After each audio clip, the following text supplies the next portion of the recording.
Fala pessoal, beleza? Mais um fechamento de mercado no ar, meu nome é Rafael. E Bovespa fechou o dia praticamente estável, a gente chegou a cair mais de 1%, quer dizer, cerca de 1%. Só que aí ao longo da tarde foi se recuperando, com Petrobras fechando com uma alta de 4%. Diante da recuperação do petróleo aí subindo mais de 1%, depois da queda de 8% na semana passada, e com novos embargos ao petróleo russo, né, durante o domingo, que foi aprovado novos embargos, e também, né, com notícias relatando que os preços dos combustíveis da Petrobras nas refinarias estão acima do mercado internacional. Então, né, isso aí é muito bom para a receita da Petrobras. Então a gente teve essa recuperação da Petrobras puxando, trazendo um viés positivo para o mercado. O lado dos bancos também meio que no 0 a 0, Itaú fechando no positivo. Então isso trouxe o Ibovespa fechando aí o dia praticamente estável, mas ainda em alta. Do contrário, do outro lado, pressão negativa, mais uma vez, das empresas do setor doméstico. A gente teve esses últimos dias uma disparada da curva de juros, né? A gente falou bastante sobre isso nos últimos fechamentos. E hoje a gente não teve um movimento tão, como eu posso falar assim, tão forte de alta da curva de juros, mas ela seguiu alta, né? Ainda seguiu nos níveis altos. E a gente viu em janeiro, em especial, uma boa recuperação do setor doméstico, setor de varejo, construção, né, por conta do fechamento da curva, né, e qualquer movimento um pouco mais forte acaba gerando esse processo de realização. E hoje a gente viu as empresas do setor doméstico, varejo e construção entre os destaques de queda do Ibovespa. Então a gente ficou nesse queda do setor doméstico e alta de Petrobras. Também vale destacar as commodities metálicas, Vale seguindo o processo de queda, Vale, Gerdau, Uzi Minas seguindo o processo de queda, com o minério de ferro ainda corrigindo, hoje fechando com o futuro de minério de ferro fechando com uma queda de 0,60.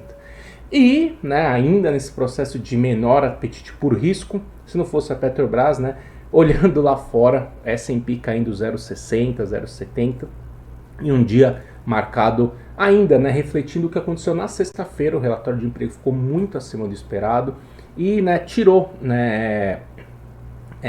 como assim dizer assim, na verdade agora estão sendo elevadas as apostas que os juros norte-americanos ficarão mais altos, em 5% por mais tempo. Então esse ano, por exemplo, não tem um corte e a curva de juros norte-americana vem se ajustando a isso. E isso tira um pouco de apetite ao risco. Então foi um dia entre um dia marcado com notícias positivas, em específico o lado do petróleo, e notícias negativas em questão de risco, apetite por risco nos Estados Unidos, curva de juros, que acabou afetando em especial as empresas do setor doméstico. Beleza? Então, vamos dar uma olhada aí para entender qual foi esse movimento de hoje. Vamos dar uma olhada nisso? Vamos começar falando do petróleo e aí depois a gente vai falar do mercado brasileiro. Vamos lá? Bom, petróleo, como eu falei, destaque positivo é a do Petrobras em especial.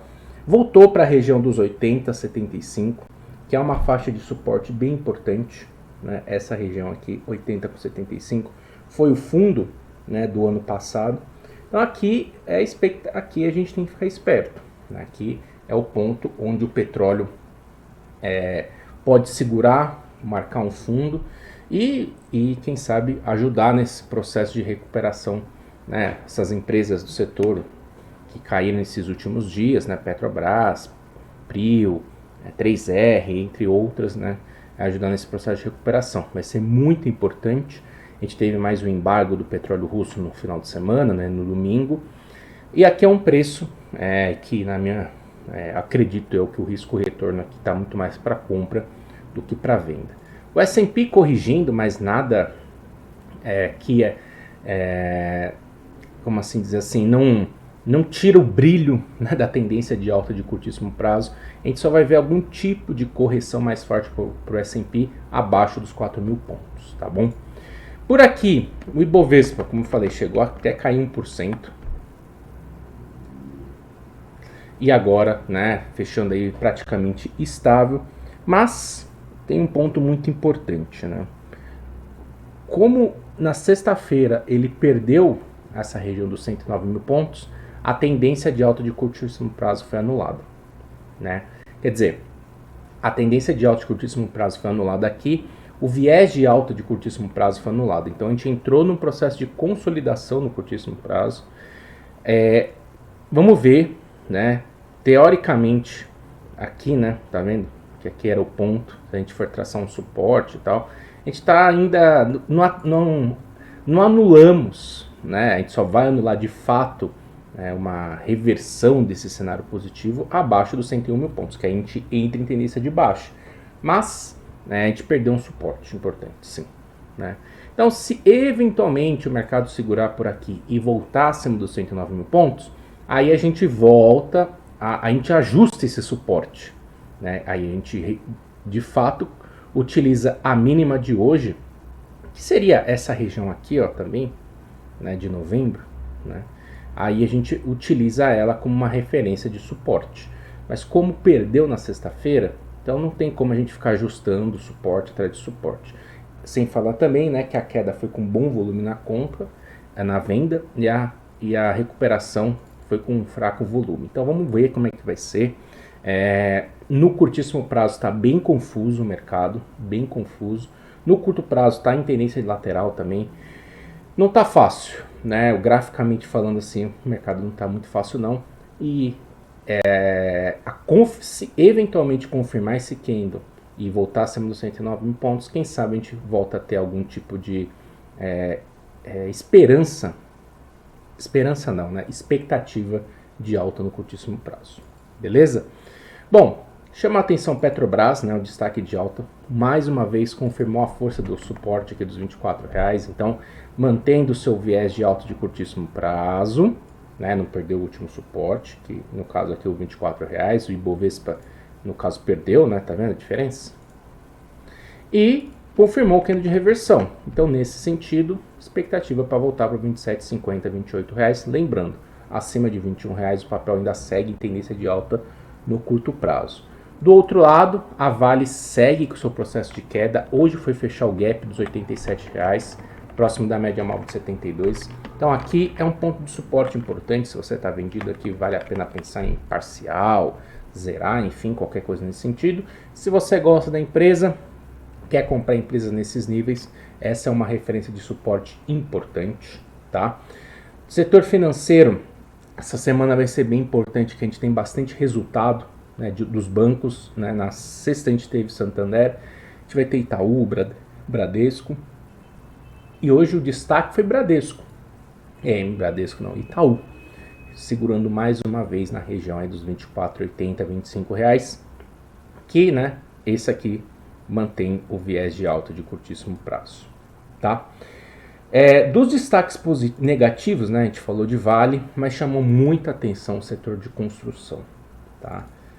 Tenda, caindo forte depois da recuperação, aí também, né, Marisa, setor de varejo, Via Varejo, né, aí Exetec voltando para as mínimas, enfim, né, setores que são influenciados diretamente com relação à curva de juros. E a gente, como comentei na sexta-feira, na quinta e na sexta-feira, aparentemente a curva de juros vai ficar alta por muito mais tempo, por questões de política econômica que o novo governo vem colocando e que não tem como ficar forçando a barra no quesito de aumento de queda de juros, sendo que se você não tem um fiscal controlado, você vai ter inflação. E inflação não tem como, né? É meta de inflação aqui. Então, é importante a gente acompanhar esse comportamento da curva de juros, que pode, né, trazer uma pressão adicional para as empresas do setor doméstico, construção e varejo em especial. Beleza? E o que mais? Bom, o destaque positivo a gente falou, foi de fato Petrobras. Né? E aí, né, nesse processo de alta aí do petróleo, PetroRio segurando na média móvel de 21. E o que mais que a gente teve aqui? E 3R, né, também tentando voltar acima da média móvel de 21. Beleza? Bom, Fica o convite para você ir lá no meu Instagram, no Rafa Infobolso, tá? Rafa Infobolso, e conferir também a agenda econômica dessa semana, que vai ser bem importante para o Brasil. Beleza? Então é isso, pessoal. Tamo junto, grande abraço e até mais.